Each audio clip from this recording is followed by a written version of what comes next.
Ya, perdón, perdón a toda la gente que estaba conectada. No sé qué ha pasado, que no lo podía compartir en el Facebook Live, así que he tenido que compartir una cuenta a otra, pero perdón. Bueno, empezamos, ¿te parece? Perfecto, adelante.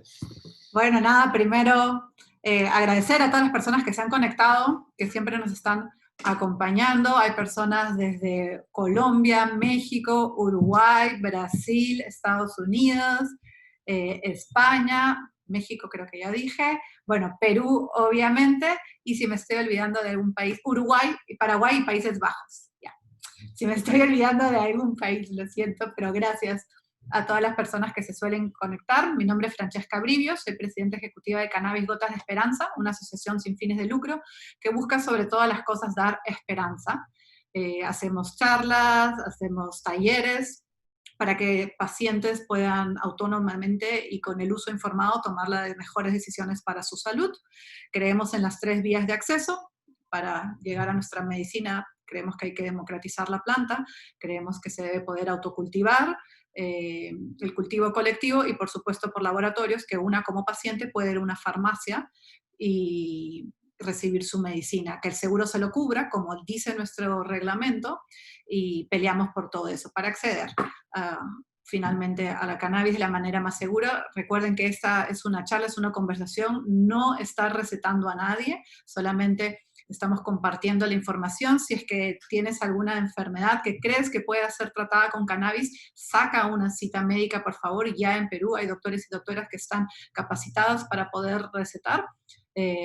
No se automediquen. Y eso, por favor, infórmense bien antes de empezar a usar una medicina como cannabis. Hoy día, para seguir informándonos, nos acompaña János Kratz. Él se licenció en Medicina y Cirugía en el Hospital de Sant Pau de Barcelona. Tiene una muy buena trayectoria internacional. Su carrera se complementa con la experiencia profesional adquirida en distintos hospitales de Alemania, Portugal, Brasil y España. Actualmente está trabajando como médico de familia entre Alemania y España, realizando su formación especializada en Berlín y ofreciendo asesoramiento sobre terapias con cannabinoides para Calapa Clinic, en Barcelona. Recuerden que entrevistamos al doctor Mariano García de Palau hace unas semanas, que trabaja, colega de János. Él es el que coordina la formación de los profesionales en Calapa Clinic y la investigación de nuevas indicaciones para el uso de cannabis medicinal, y ofrece consultoría también sobre vías de administración innovadoras, control de calidad y mejora del producto. Gracias, János. Buenos días. Buenos Bueno, días. buenas tardes, noches casi Buenas para tardes ti. para mí, buenos días para ustedes. No, muchas gracias para la invitación y estoy muy curioso de poder contestar vuestras preguntas y espero que todos juntos pues, solucionamos uno de estos problemas que van muy relacionados, tantas dudas y tantas respuestas complejas que hay en cuanto a este tema, no solo aquí en Alemania, sino en todos los países. Estamos ahí con muchas dudas alrededor de esto. Vienen muy presentados por el pasado un poco, por cómo vemos el cannabis, como el uso de cannabis como droga recreacional, como medicina ya miles de años atrás, así que ahí toda esta mezcla y confusión de conceptos y preguntas, pues espero que podamos aclarar un poquito hoy. Y estoy muy, Gracias. muy contento de compartirlo con ustedes. Gracias, Janos. Yo quería empezar por lo básico primero. La cannabis funciona porque tenemos un sistema endocannabinoide, ¿no es cierto? Tenemos algo que puede recibir esto. Cuéntanos un poquito más, por favor, para las personas que están Bueno, enterando un poco más de esto. para empezar de todo, podemos mirar un poco cómo ha sido el descubrimiento de este sistema y luego podemos entrar un poco en lo que realmente hace. De base tenemos que entender, hay un sistema endocannabinoide dentro de nosotros que se ha descubierto relativamente tarde. Vamos para atrás, en el 1964 se descubrió el THC como sustancia psicoactiva responsable de esta alteración de la percepción que tenemos cuando la gente consume cannabis. Y esto lo quería averiguar o quería descubrir un científico israelí, Rafael Mechulam, que es el gran padrino de la medicina canábica, digamos, y este está buscando dentro de la planta del cannabis qué es la sustancia que es responsable de este efecto. Y descubrió en el 64 el THC. Luego tardó bastante tiempo, hasta principios de los años 90, hasta que, claro, que se quería saber y a dónde se adjunta, dónde se conecta este THC en nuestro cuerpo para tener este efecto. Y ahí se descubrió que nuestro cuerpo tiene propios receptores que funcionan o donde se adhiere la sustancia psicoactiva del THC. Ahora, solamente en los siguientes años, es decir, que estamos hablando desde principios de los años 90 hasta hoy, es decir, que unos 30 años, que es relativamente poco en la medicina, se sabe de la existencia de este sistema. Y lo que tratamos de hacer hoy en día es realmente modular este sistema para el bienestar del ser humano, es decir, que diferentes funciones que tiene y modularlo externamente. ¿Cómo funciona esto? Pues nos lo podemos imaginar un poco como una marioneta. Nosotros dentro tenemos este sistema con muchos receptores, que no solo CB1, CB2, sino hay varios receptores que tenemos, y estos funcionan muy bien con nuestros cannabinoides que tenemos nosotros que produce nuestro cuerpo. Estos serían los endocannabinoides. Ahora, estos endocannabinoides se parecen mucho, o mejor dicho, los de la planta se parecen tanto a los que producimos nosotros que se juntan a los mismos receptores. Y esto nos permite, con sustrato, extractos de la planta o sustancia o la planta entera, modificar o tener influencia sobre este sistema. Inhibirlo, activarlo, modularlo.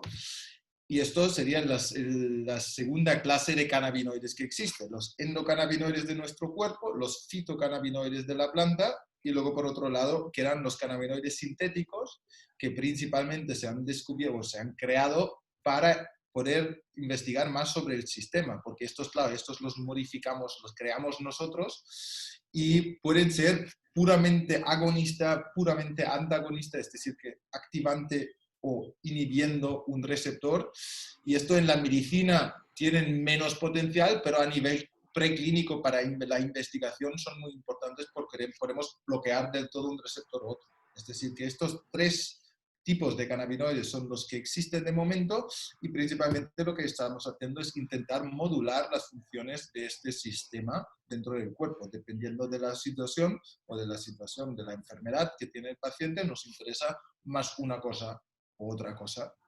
De las funciones que tiene este sistema, pues son muy, muy amplias. Esto viene un poco, de ahí viene un poco esta idea de que parece que el cannabis sirve para todo. Eso no es verdad, no sirve para todo. Tiene indicaciones y contraindicaciones claras, pero no hay solamente un cannabis. Y no hay simplemente un cannabis medicinal tampoco, sino existen cannabinoides y terpenos, que son dos de las clases de moléculas principales existentes en la planta del cannabis, y las proporciones de estas diferentes moléculas son los que realmente definen al final el efecto que tiene. Es decir, que tendremos una cierta combinación para un tipo de patología, otro para otra. Os podéis imaginar que un tratamiento de un colon irritable no será lo mismo que el tratamiento de una migraña o insomnio o dolor. Hay algunas cosas que se solapan, pero no será siempre lo mismo. Si tenemos, por ejemplo, que usar una sustancia durante todo el día, no nos interesa que nos queramos dormidos. Si lo usamos por la noche, sí que nos interesa que queramos dormidos. Esto simplemente puede ser los dos productos, la intención de tener un efecto analgésico que nos reduce el dolor, pero por un lado, durante el día queremos que el paciente funcione bien, no queremos que se duerma todo el día, pero por la noche sí que debe descansar. Es decir, que ahí veis ya que hay muchas diferencias, y lo más importante es saber que realmente no es un cannabis medicinal que existe, sino son muchas y muchas sustancias, y con las proporciones son los que realmente interesan. Claro. Lo que nosotros solemos insistir y que la gente entienda es que cannabis es la marihuana de toda la vida, no es una especie diferente o no es algo distinto, es la marihuana de toda la vida, ¿no? Que su nombre es cannabis y tiene distintas, como dices tú, cepas, ratios, concentraciones y lo que sea, entonces depende de eso. Por eso es importante, e insistimos también siempre en que pasen por una consulta médica si es para uso medicinal, porque para tener y no por un miedo así como, sino porque si quieres tener el efecto terapéutico deseado, entonces tienes que ir a un doctor o una doctora que te señale cómo tenerlo, cómo obtenerlo, como lo acabas de decir clarísimo, ¿no? No es lo mismo, puedes querer dormir o estar activa o para el dolor o un cáncer o una ansiedad, no puedes, porque la gente está tendiendo acá se tiende como a estandarizar, pero no estandarizar en el sentido de saber qué cosa hay en cada cosa que consumes de cannabis, que eso está bien, sino estandarizar como decir que solo el CBD y encima, si es aislado mejor, es la medicina. Y todo el resto no hace bien de cannabis. Por favor, cuéntanos un poco sobre eso. Realmente es una percepción muy equivocada que existe mucho en los países latinoamericanos, que hay un buen cannabis y un mal cannabis. El bueno tiene CBD y el malo tiene THC. Eso es curioso porque va totalmente al contrario, por ejemplo, que en Alemania. En Alemania el uso de CBD es muy bajo, muy bajo, y mayoritariamente se está empleando preparaciones con contenido más elevado de THC. ¿Es esto correcto? No, esto no es más correcto que lo que está pasando en Latinoamérica también, donde se usa simplemente la otra sustancia y no el THC, sino más el CBD.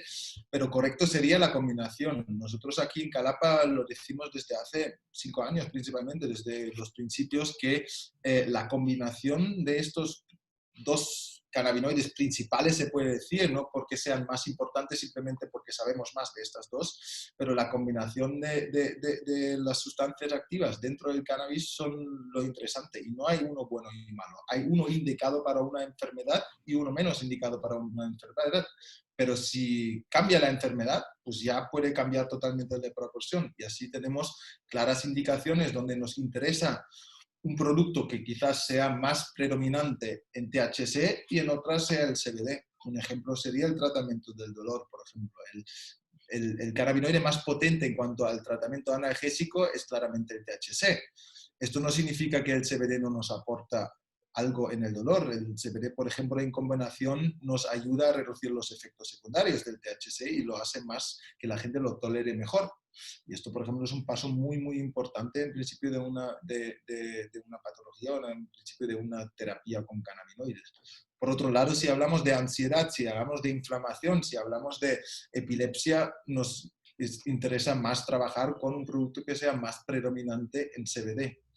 Pero en todos los estudios hemos visto que la combinación de cannabinoides es lo que realmente tiene un efecto añadido, es decir, que 1 más 1 es más grande que 2. Quiere decir, ¿cómo puede ser esto? Si nos miramos los efectos de tanto uno como otro por separado y lo comparamos con lo junto, pues el efecto terapéutico en casi todas las indicaciones médicas es mejor cuando juntamos los cannabinoides. Esto lo ha descrito Rafael Mechulam y otros, Ben Chabat y otros investigadores bajo el nombre efecto entourage, y es lo que vemos en la práctica clínica hasta hoy. Es decir, decir solo uno y no el otro, solo esto y solo esto, hay muy pocas indicaciones donde realmente nos interesa usar un extracto, una molécula o un cannabinoide solo. Para daros un ejemplo, una de las pocas indicaciones donde realmente deberíamos usar exclusivamente THC sin CBD sería la estimulación del apetito. Ahí el CBD inhibe un poco este efecto en cuanto al apetito, entonces deberíamos usarlo pues, una media horita, 45 minutos antes de la ingesta. Dosis muy bajas de THC pueden abrir el apetito, ahí el CBD puede inhibirnos un poco el efecto. Pero si lo hacemos en la estimulación del apetito en el ámbito de un tratamiento del dolor o de una quimioterapia, etcétera, pues durante todo el día nos interesa tener el CBD y el THC. Ahí simplemente añadiríamos pues, una toma extra de unos miligramos de THC antes de la comida y así nos ayuda a abrir el apetito. Pero en casi todas las otras patologías o situaciones médicas, la combinación de diferentes cannabinoides es lo que más beneficio terapéutico nos atrae. ¿Qué hay concluyente ya, estudios concluyentes sobre uso de cannabis? Concluyente ya, en cuanto a las indicaciones que hay, os puedo dar un poco la visión alemana. Digamos, yo, para los que no me conocen, yo soy alemán, he nacido en Alemania, pero me he mudado con 18 años a España y he vivido los próximos 13 años en España. Ahora, hoy en día, vivo un poco entre los dos países, puedo considerar que me siento mitad y creo que conozco las dos culturas más o menos bien. Ahora, hablando de los alemanes, lo que creo que casi todo el mundo sabe, que son muy pesados en cuanto a la exactitud, todo es muy penible, tiene que estar todo controlado y bien organizado. Igual es con la evidencia. en la evidencia en cuanto al uso de cannabinoides en Alemania va a lo mismo. Se mira con mucha atención, pero lo que se dice o donde se usa más el cannabis en Alemania son sobre todo la quimioterapia, náuseas y vómitos inducidos por quimioterapia, tratamiento de dolor neuropático crónico, tratamiento de espasticidad, epilepsia, ¿qué más tengo? Las enfermedades crónicas intestinales, inflamatorias intestinales, la enfermedad de Crohn, colitis ulcerosa, pero ahí entramos ya poco a poco en enfermedades un poco más, que son menos prevalentes, entonces se usa menos. Así que hay una predominancia para el dolor, pero realmente quedan muchas cosas por investigar. Y lo que es interesante que se ha hecho, por ejemplo, la ley que permite el uso medicinal en Alemania, que se ha hecho en el 2017, ha dejado abierto el uso, para qué indicaciones se puede usar. En contrario de otros países, no se ha incluido una lista de patologías porque se ha dicho, jolín, aquí hay tanto para ver y nos beneficia en cuanto a la calidad de vida en tantos ámbitos de tantas enfermedades que no queremos restringir el uso a unas ciertas enfermedades, sino queremos que si el médico considera que esto puede traer beneficio terapéutico al paciente, se pueda utilizar. Así es en Perú. Entonces, esa es nuestra ley. muy bien, esto es una base muy buena porque sabemos muy bien que los cannabinoides son poco tóxicos. Es decir, que se pueden usar en prácticamente todas las enfermedades. Ahora, si tienen beneficio o no, muchas veces hay que probar y en el futuro vamos a descubrir más sobre el sistema endocannabinoide, lo que dije antes. Sabemos todavía poco. Sabemos que es seguro usar los cannabinoides, pero todavía con las proporciones que mencioné antes, hay tantas combinaciones posibles que todavía no hemos encontrado todas las combinaciones perfectas para una enfermedad. Y por esto es muy importante poder seguir investigando y usándolo para diferentes proporciones. Y cuanto más sepamos, pues más preciso podemos atacar las diferentes enfermedades y mejorar la situación del paciente. ¿Por qué no hay tantos estudios clínicos, en personas, por ejemplo, se sabe del efecto antitumoral preclínico, ¿no? Y es como una esperanza que se da y que se abre de que se podría usar cannabis como efecto antitumoral. ¿Por qué? ¿Qué impide que hayan estudios ya en personas y todo esto que se necesita para que se pueda decir realmente, ¿no? Es una pregunta muy buena. A ver, principalmente hay que decir que yo empecé a trabajar con cannabinoides en 2015 aproximadamente y leer sobre ellos a partir del 2013-2014.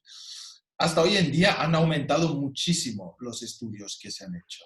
Pero todavía en prácticamente todas las enfermedades que miramos más a fondo qué estudios hay, vemos que llegamos a la conclusión de que todo muy interesante, pero que necesitamos estudios con más gente, mejor hechos, randomizados, doble ciegos, etc. Esto tiene que ver con un poco cómo se ha montado el sistema de salud en los últimos 50, 60 años. ¿Quién tiene la responsabilidad para los estudios clínicos? Y nosotros, o los países, se lo han hecho un poco fácil. Tenemos, por un lado, lo normal es que hay empresas farmacéuticas grandes, con muchísimo dinero, que tienen el poder económico para hacer este tipo de estudios clínicos en ámbito hospitalar, con todos los controles. Estamos hablando de millones de dólares, son carísimos. Estos se hacen la primera fase, la segunda fase, la tercera fase, la cuarta fase, luego se llega al mercado y luego la empresa que lo desarrolló tiene pues, el derecho a venderlo más o menos 10 años, dependiendo del país, al precio que ellos quieren, la patente. Y luego, cuando se acaba esto, pues los otros lo pueden copiar y hacer un genérico. Eso está muy práctico para un país o para todos porque la responsabilidad de investigar y todo este dinero, pues lo tienen otros, lo hacen otros y uno no tiene que encargarse uno mismo. El problema de esto es que, claro, ¿qué se investiga? Se investiga un poco lo que es interesante luego vender. Es decir, que tiene ahí un control claramente capitalístico atrás, que se investiga lo que es interesante para las farmacéuticas de producir luego y venderlo caro. Ahora, en cuanto al cannabis, esto es un poco peculiar, porque, claro, estamos aquí hablando de una sustancia que es muy difícil de patentear, porque el cannabis solo se puede patentear una proporción exacta de diferentes cannabinoides y, como he dicho antes, todavía no lo sabemos. Empezamos, vamos testeando. Es decir, que para las empresas grandes farmacéuticas hay poco interés de desarrollarlo porque luego no lo puedo vender al precio que quiero, gano menos y encima tengo que investigar, tengo que meter antes mucho dinero que luego no es una inversión solo para mi empresa, sino todo el mundo lo podrá usar. Esto es un punto. Luego hay otro punto que es el cannabis es una sustancia o los cannabinoides son sustancias que realmente es interesante porque podemos tratar varios síntomas al mismo tiempo. Al contrario de muchas de las medicinas que estamos acostumbrados, no todas, pero casi todas, son para un síntoma. El ejemplo más fácil es tenemos dolor, empezamos a usar ibuprofeno. ¿Qué pasa? Después de una semana, dos, depende de la persona, empieza a doler la barriga. Vale, un gastroprotector, empezamos con el omeprazol junto, ya estamos con dos, y así vamos siguiendo. Es decir, en cuanto al cannabis es diferente porque podemos tratar múltiples síntomas al mismo tiempo. Claro, yo tengo una enfermedad a la sangre muy rara y yo llegué a tomar 32 pastillas en un momento. Me dio necrosis avascular a la cabeza del fémur por la cantidad de corticoides y tenía una consecuencia y ahora uso cannabis, generalmente en mi día a día solo uso distintos tipos de cannabis, pero uso cannabis porque Claro. va a muchos síntomas, ¿no? Claro, y en cuanto a esto, claro, es otra vez un tema que, claro, si yo estoy vendiendo 5 pastillas al mismo tiempo y ahora tengo otra posibilidad de vender una que trata los 5 síntomas, a nivel económico es un poco menos interesante que vender las 5 por separado, es lógica. Entonces, esto en cuanto al sistema farmacéutico, a todo esto atrás. Ahora, claro, volviendo a lo de los estudios, a la pregunta inicial, la cuestión es si el interés económico a través de de las compañías farmacéuticas no existe y no hay esta investigación, lo que está pasando, ¿quién tiene la responsabilidad de investigar? Entonces quedan ahí un poco los estados, que eran grupos de pacientes, que eran las universidades, que eran las empresas que producen fármacos, las empresas de la industria cannabinoide farmacéutica, que tienen dinero, tienen mucho dinero y tienen también una cierta responsabilidad en cuanto a esto, pero hay una diferencia muy grande entre las empresas farmacéuticas, Bayer, Pfizer, etcétera, y los de la industria canábica, digamos, que son grandes, pero no es el mismo nivel económico. Es decir, que ahí queda la gran pregunta, ¿quién hace estos estudios? Los estados tienen una cierta responsabilidad también en cuanto a permitiendo el uso y tienen una responsabilidad para la salud de su población.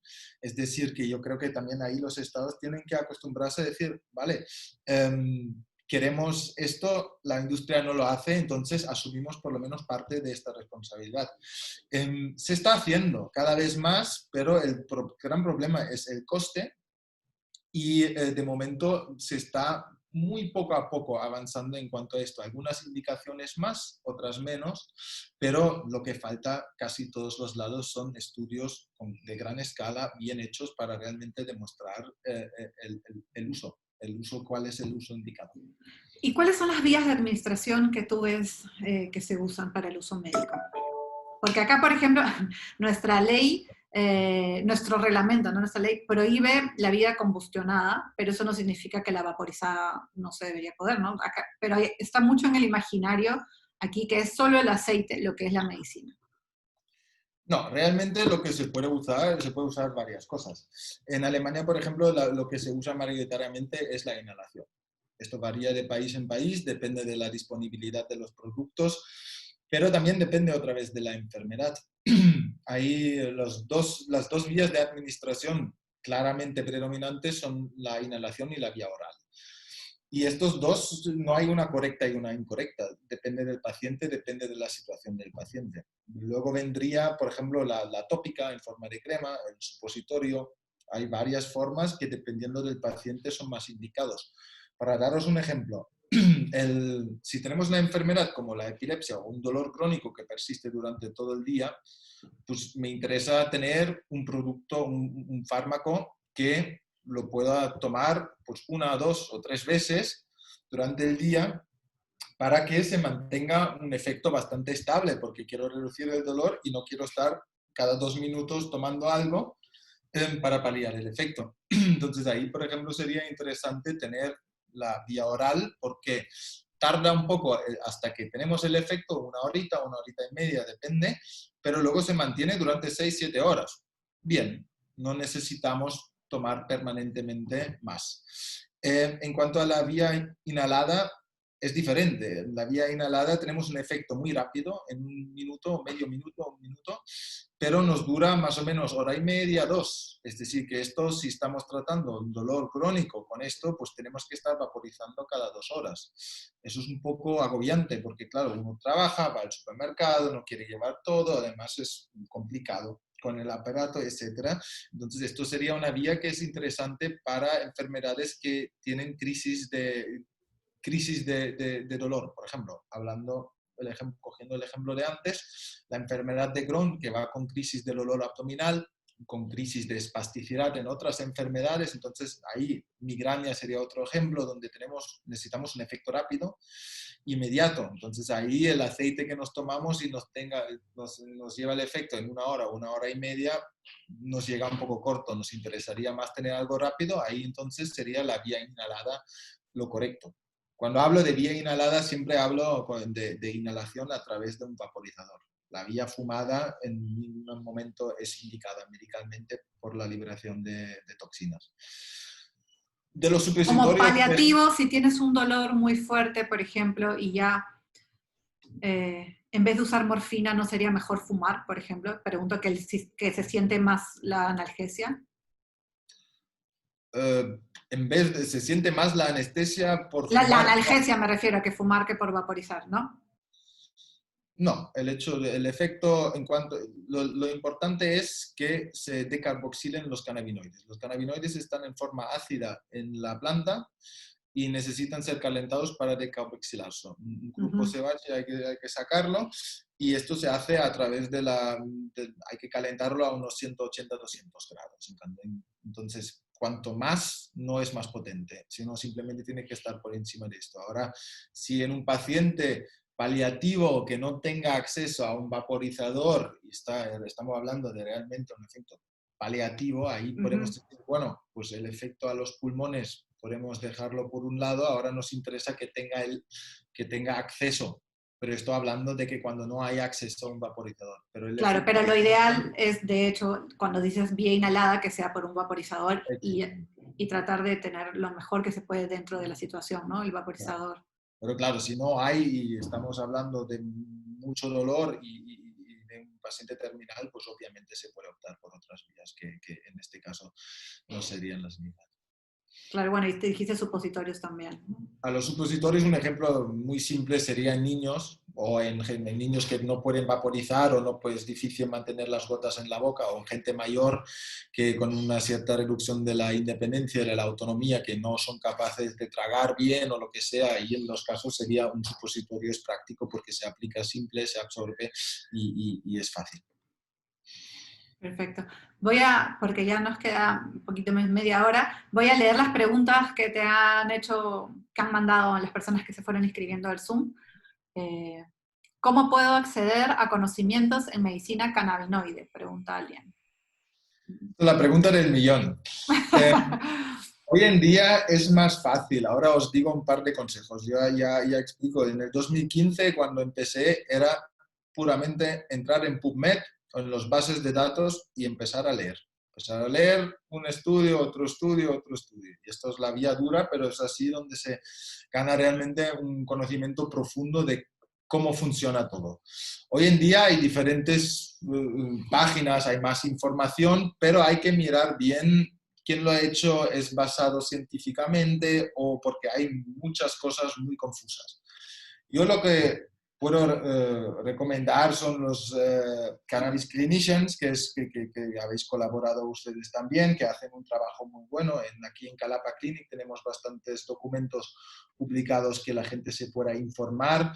Y luego hay varias páginas de diferentes sitios en Latinoamérica, no sé más, déjame pensar, si me ocurre alguno más, lo indico, pero realmente lo que estamos haciendo aquí, a través de Gotas de Esperanza en Chile, a través de la Fundación de Daya, Gotas de Esperanza en Perú, Fundación de Daya en Chile, por ejemplo, Calapa Clinic aquí en España, y todas las charlas que se están dando ahí ahora.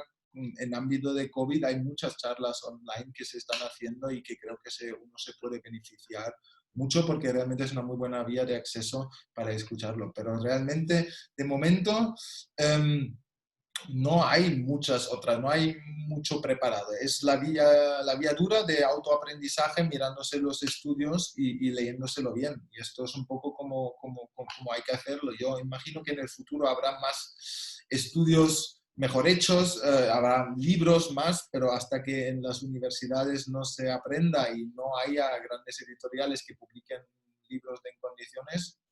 Yo no tengo ningún libro de referencia como hay el Harrison en la medicina interna o en otros ámbitos de la medicina. En cuanto al mundo cannabinoide, hay muy poco todavía. Es decir, que estamos ahí, hay que escuchar. Los webinars son buena vía y luego ponerse a leer estudios. Sí, aquí en la Universidad Peruana Cayetano Heredia, que es una de las universidades mejores para medicina, están haciendo cursos y seminarios de sistema endocannabinoide, medicina canábica en general también. Si quieren más datos pueden escribir ahí al Facebook de Cannabis Gotas de Esperanza para que le podamos también compartir esas iniciativas. Yo aconsejo hablar con la gente. Si uno accede realmente a los webinars y preguntas, siempre hay gente, siempre se puede recomendar, se escribe, se manda algunos estudios y es un mundo realmente abierto y se intercambia información. No es un mundo muy cerrado. Es verdad. A mí eso me encantó cuando recién empecé ya como a meterme y a escribirles a todos, súper receptivos, comparten la información buenísima que tienen y la comparten. Sí, es bonita. Eso es algo muy bonito y muy peculiar en la medicina, porque realmente en muchos ámbitos de la medicina hay mucha competitividad. Es decir, que la gente, cada uno está ahí intentando hacerse su hueco uno contra uno, lo conocemos de la universidad. Y realmente yo tengo que decir que el mundo canábico es muy diferente en cuanto a esto y es un poco una de las razones, no la única, pero una de las que por lo que me quedé o me enganché un poco a la medicina canábica, porque me gusta mucho el hecho de que trabajamos todos juntos y estamos bien conectados unos con otros. Es muy bonito. Qué bien. A ver, preguntan, para una persona con ansiedad y adicción a un medicamento, ¿cannabis ayudaría para estos problemas? Bueno, esto muy general, digamos. Ansiedad, para la ansiedad sí, definitivamente. Con el cannabis se puede tratar la ansiedad. Lo que pasa es aquí hay que mirar, sería más interesante un producto predominantemente con CBD. Eso no significa que el THC es malo en este caso, pero con el THC hay que tener cuidado porque realmente hay un efecto bifásico, es decir, que THC a dosis baja es un ansiolítico, a dosis alta puede crear ansiedad, sobre todo si no estamos acostumbrados al THC. Es decir, que en este caso sería predominantemente con CBD y con la adicción. Depende un poco de qué estamos hablando, de adicción a qué medicamento estamos hablando, obviamente, pero tanto el CBD como también el THC han demostrado pues, reducir un poco esta presión de esta ansiedad relacionada con la adicción, es decir, que no te quita las ganas de consumir, pero te hace como tolerarlo mejor. Hemos visto esto en pacientes tanto con opiáceos como adictos al tabaco. Por ejemplo, aquí en Europa mucha gente fuma tabaco y lo hemos visto que la gente no está tomando CBD, no es que dicen, ay, ya no quiero fumar, pero la gente dice, bueno, quiero fumar, pero puedo no fumar. Es decir, que como el aguante es mejor. Y esto, claro, nos ayuda mucho en cuanto a lo que son las adicciones. Si hablamos de adicciones a opiáceos, por ejemplo, tenemos un factor añadido, que es que los cannabinoides junto con opiáceos se potencian. Es decir, que podemos reducir poquito a poco la dosis de opiáceos, aumentando los cannabinoides y así reducimos también el riesgo de adicción. Es decir, que hay posibilidades, sí. ¿El CBD y THC para epilepsia refractaria tienen mejor efecto? Creo que lo que quiere decir es que si el CBD que generalmente le dan a los pacientes de epilepsia, si le agregan THC, ¿tiene mejor efecto? Esto es una buena pregunta. Lo que hemos visto nosotros aquí en Calapa, ahora no estoy hablando de estudios clínicos grandes, sino tenemos muchos pacientes aquí en Calapa, pero lo que hemos visto prácticamente con todos o con muchos es que con una pequeña cantidad de THC van mejor. ¿Esto significa que el THC en dosis altas es malo? No, hay unos ciertos estudios que demuestran que en una crisis epiléptica, si administramos dosis altas muy rápidas, podemos cortarlo. Bueno, podemos cortar la crisis. ¿Esto ahora es aconsejable en casa? No, porque realmente es muy difícil, sería a través de la inhalación, el estudio, el case study que se ha hecho era con un spray nasal, que muchos no lo tienen en casa. Es decir, que lo que puedo aconsejar para la epilepsia refractaria sería un producto realmente que predomina, donde predomina el CBD, pero que tenga un poquito de THC que le potencia un poco el efecto y no en todos los casos, pero en muchos casos tenemos un efecto mejor. Generalmente cuando nos referimos aquí CBD o THC no significa que estamos pensando en aislados, sino como dice, ya no es que predomina ese cannabinoide, ¿no? Lo que hemos visto en general es decir que los aislados hay que usar dosis mucho más altas para tener el mismo efecto. Es decir que médicamente realmente tienen poco interés, porque si yo trabajo con un extracto de planta completa en un niño de epilepsia refractaria, por ejemplo, en casi todos, en la mayoría de los casos me muevo entre, digamos, unos 4 o 6 miligramos por kilogramo de peso. Una idea general, ¿eh? Hay unos con menos, otros con más. Si hablo de un aceite que es con CBD aislado, como es el Epidiolex, por ejemplo, hablamos de 18, 20, 24 miligramos por kilogramo de peso. Es decir, que ya veis que estamos hablando de más de 3-4 veces la cantidad que necesitamos para obtener el mismo efecto. Y estas dosis tan altas de CBD aislado ya aparecen otros efectos adversos, el hígado ya las transaminasas suben, etc. Podemos tener problemas a otros niveles, por lo que es siempre más recomendable de usar un extracto de planta completa a realmente Claro. una sustancia. Además, yo siempre pienso que obviamente pierde potencia, ¿no? Porque es lógico si le estás quitando componentes, entonces también tienes que usar más cantidad, entonces también se te va a acabar la medicina más rápido de lo que se te acabaría un... Sí, bueno, de eso es un juego de concentraciones. Si la monosubstancia está concentrada, es mucho más fácil tenerlo a unas concentraciones muy altas porque realmente es un aceite con un polvo que se gira. Es decir, no es más, es decir, que ahí puedo meter mucho CBD.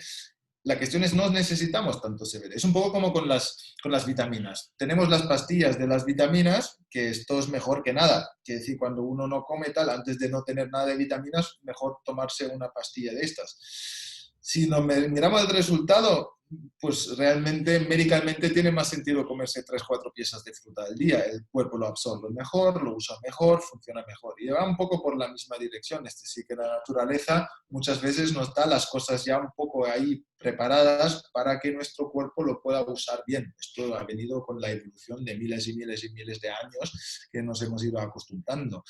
Y es un poco de las razones por las que también creo que claro, se absorbe, se usa mejor si usamos el extracto que viene de la planta completa, que puede ser filtrado o lo que sea, pero que venga de la planta completa, y no solo una cosita aislada en vez de lo todo. Tendrá su sentido porque está en la planta, claro, junto con otras sustancias y no solamente CBD. vale. Existe consecuencia, sí, verdad, ahora sí falta poco tiempo, me voy a concentrar. ¿Existe consecuencia de consumo de cannabis en personas que consumen pastillas, por ejemplo, pastillas para dormir o para la ansiedad? O sea, ¿pueden usar las dos cosas?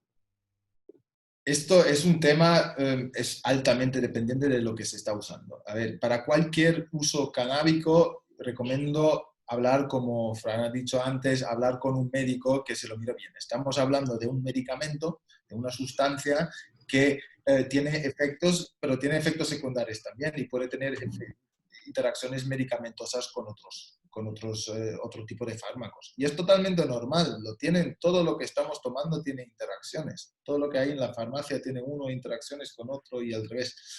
Pero para aclarar esto y para evitar problemas hay que hablarlo con un profesional que lo ha estudiado y que lo sabe. Y esto es imprescindible porque realmente podemos potenciar el efecto. Por el efecto hipotensor, podemos potenciar el efecto sedante. Y entonces, claro, nos interesa ahí tener un ojo porque realmente hay diferentes medicamentos que pueden ser tóxicos si le alteramos mucho la concentración en la sangre. El litio, por ejemplo, la warfarina para los que han tenido un infarto o lo que sea, ahí es muy importante tener la cantidad de medicamento en la sangre en un cierto margen bastante estrecho y si ahí añadimos algo que puede alterar el metabolismo del medicamento a nivel hepático, como es el CBD o el THC, pues nos puede cambiar esta proporción y podemos tener un efecto. O a la hora de ir a conducir o usar maquinaria, etcétera, este sí que es muy importante hablar, como con cualquier medicamento, hablar con un profesional para que vea que esté todo bien y que no haya interacción.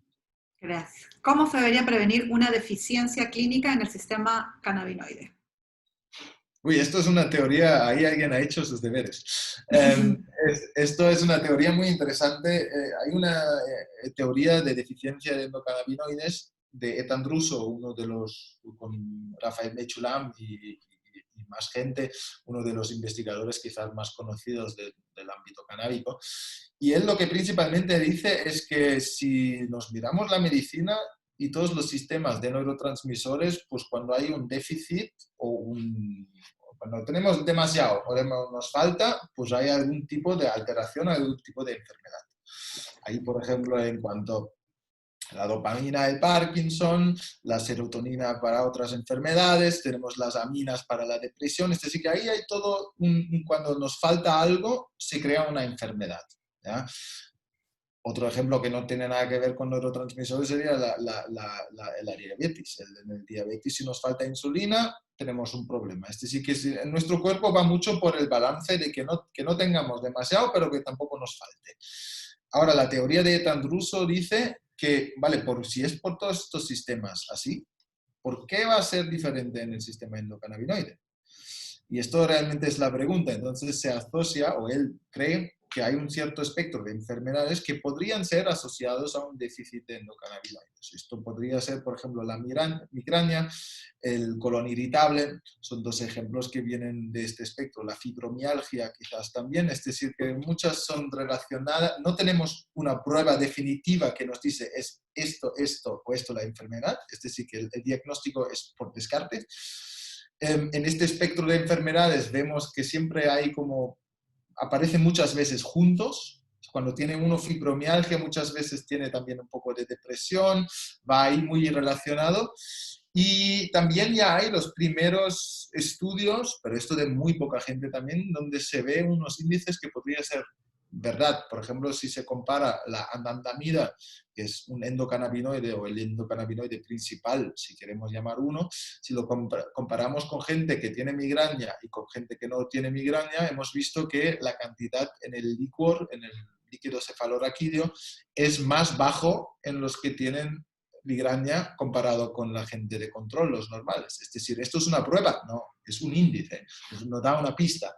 Pero sí que es una teoría muy interesante y yo estoy profundamente convencido de que algún tipo de enfermedad va a creer. Si son estas, hay que averiguarlo. Pero si el sistema endocannabinoide tiene influencia en ciertas funciones, pues claramente si funciona mal, pues algún problema en nuestro cuerpo le va a aparecer. ¿Y cuál es? Es lo que tenemos que averiguar todavía. El aceite de cannabis, quería hacer más repreguntas, pero no tenemos tiempo ya. ¿El aceite de cannabis hace daño hepático o renal? ¿Afecta a algún órgano?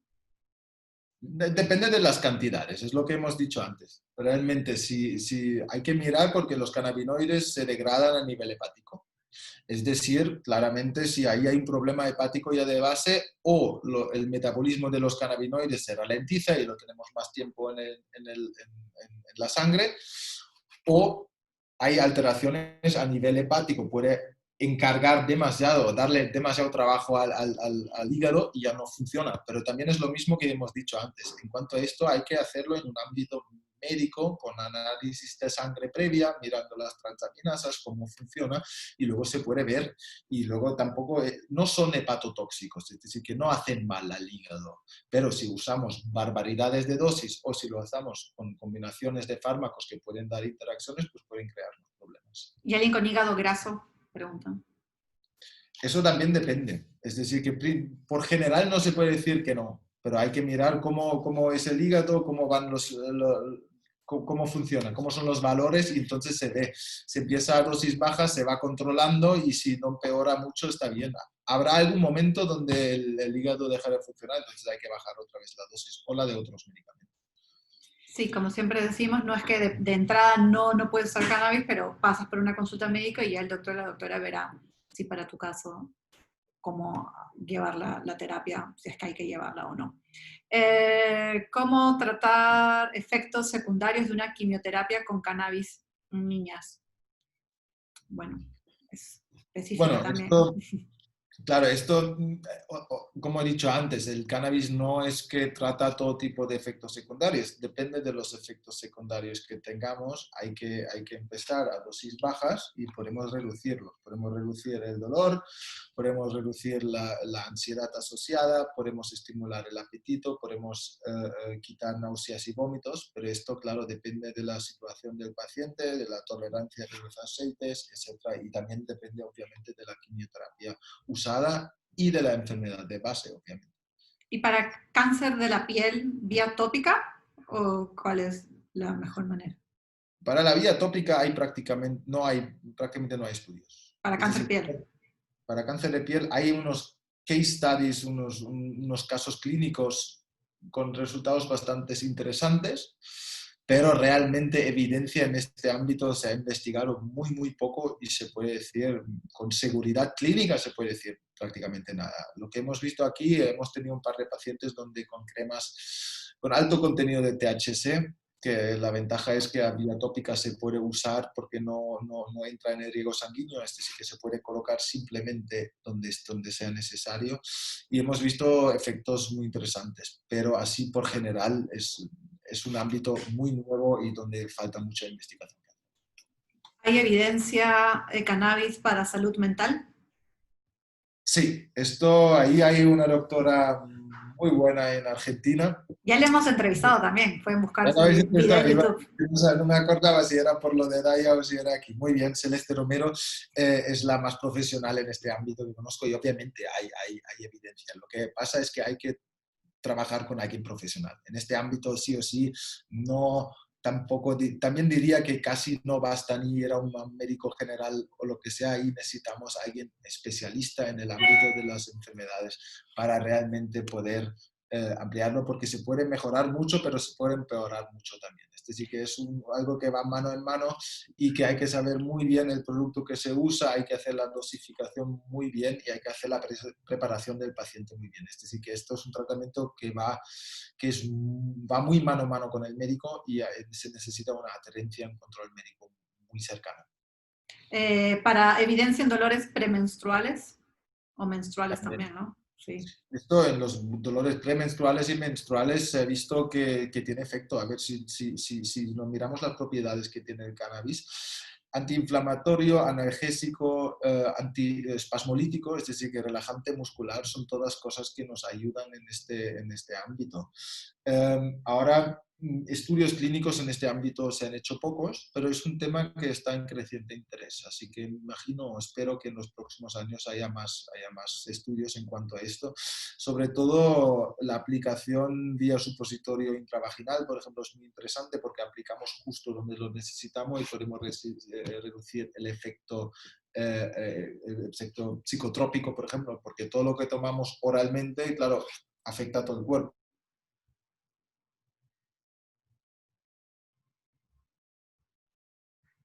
Uy, se quedó en pausa. Entonces, esto es interesante. Evidencia para personas con Alzheimer. En el Alzheimer, ahí hay una diferencia muy grande entre lo que sabemos preclínico y clínico. Es decir, que en la clínica casi no se sabe nada. ¿Vale? Ahí hay muy pocos estudios hechos. En cuanto a la preclínica, se ha visto que los depósitos mieloides y las placas se pueden reducir, pero es un ámbito que yo diría que de momento para ofrecer un tratamiento es demasiado temprano. Que yo mismo tengo muy pocos pacientes en cuanto al Alzheimer que se pueden tratar. A ver, los del CBD tienen un efecto neuroprotector que nos puede beneficiar en este caso, pero no sabemos las dosis, no sabemos cantidades, es decir, que ahí nos movemos en un ámbito todavía muy virgen, digamos. La cannabis puede ser un estresante para el sistema inmune. Disminuye inmunidad en un lapso de consumo.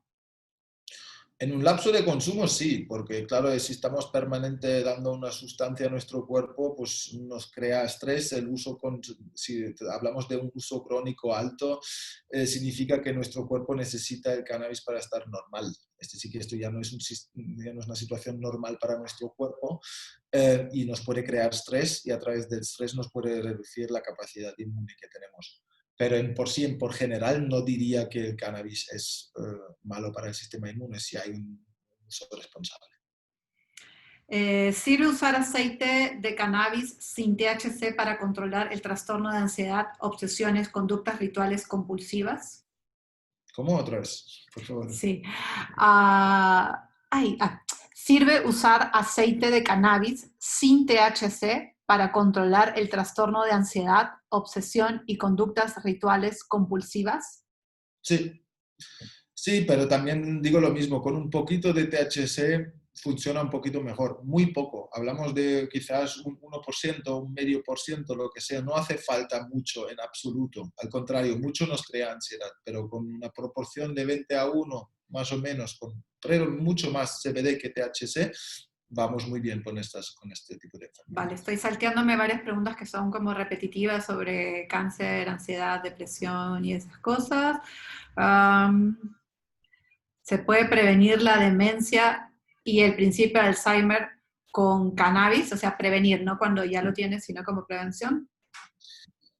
Me gustaría saberlo, es lo mismo, es lo que he dicho antes, se sabe que tiene propiedades neuroprotectoras, pero que se pueda decir que podemos prevenirlo, no hay ningún tipo de evidencia en este momento. Hay evidencia preclínica, alguna cosita, pero no en humanos, en este momento no se podría. Ok. ¿Un trasplantado renal puede ser tratado con cannabis? Principalmente sí, pero depende de la situación del paciente. Pero en principio no hay no hay una contraindicación. Bueno, preguntan acá si tratar mascotas con cannabis. Pueden ver una de nuestras entrevistas con John Betancourt. Eres veterinario colombiano y sí, por supuesto que pueden tratarse con eso. También tienen que pasar por una cita médica, obviamente. ¿Cómo se está? Yo creo que en realidad, creo que podríamos terminar porque quedan 2 minutos y te tienes que ir a las 12 y quiero cumplir con lo que quedamos, porque son casi todas las preguntas, vienen lo mismo, ¿no? Sobre cáncer, dolor, hígado, cosas ya, esclerodermatiositis. Bueno, en general pueden ver todas las entrevistas que hemos estado haciendo en el canal de YouTube de Cannabis Gotas de Esperanza. Creo que muchas de las preguntas que están acá podrían responderse. Ya nos tiene que dejar, porque nada, tiene deberes sagrados que cumplir. Si quieren más información, pueden pedirle a Cannabis Gotas de Esperanza, que siempre estamos dispuestas a ayudarles a conversar sobre estas cosas. Tienen la página, ¿no? Que es www.cannabisgotasdeesperanza.com, también el Facebook, también las redes, todas, así que ahí pueden contactar. Veo acá preguntas que mandaron, pero sí, ya, en otro momento será ocasión para invitar otro día de nuevo a Janusz para terminar de responder más preguntas, pero gracias por tu tiempo. Ha sido De nada, mucho gusto. escucharte. Claro, con mucho gusto. Ha sido un placer poder aclarar las preguntas y hablar ahí con prácticamente todo el mundo. Siempre es un placer. Y espero que he podido pues, aclarar todas las preguntas que habían. Y muchas gracias por la invitación. Gracias a ti. Voy a tomarnos una foto ya que no se puede tomar. A ver, ¿qué digo? 1, 2, foto. Ya. Bueno, Janusz, gracias por tu tiempo. Estamos hablando igual. Te pasaste.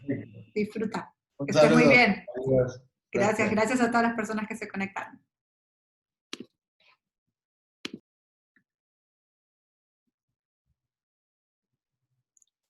Bueno, como les dije, pueden entrar al YouTube de Cannabis Gotas de Esperanza. Ahí están las demás charlas que hemos estado haciendo. Y en nuestra página de Facebook pueden encontrar también testimonios, artículos, y si quieren pasar por una consulta médica pueden escribir a Cana Hope o escribir a Cannabis Gotas de Esperanza para que les demos datos de más doctores y doctoras. Gracias, como siempre, un placer haber compartido con ustedes. Hasta la próxima.